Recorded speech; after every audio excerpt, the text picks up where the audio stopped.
ងមហេសីខែអូនហើយបងចង់បាននួននាងយកមកធ្វើជាមហេសីខែទុកបីបងមានទុកណាយ៉ាងណាក្តីក៏នៅក្នុងព្រឹកដីមិនខ្លាចអ្វីឡើយព្រោះអីទេធីតាជាម្ចាស់ព្រឹកដីរបស់ម្ចាស់បងហើយ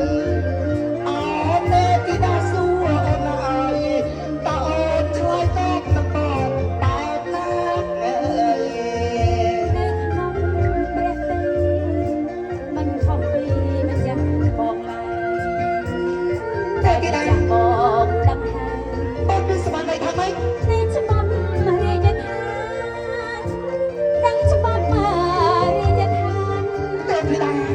បងមានសមត្ថភាពច្បាស់មកព្រះគុណជាម្ចាស់ត្រង់ត្រាំបានបានដាក់បំរាមមិនឲ្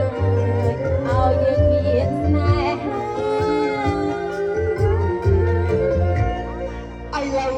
បងសារភាពមកប្រតិពិតណែខ្លាចថាខុសច្បាប់រាជដ្ឋាននឹងណាទុកឲ្យបងរ៉ាប់រងចុកពុត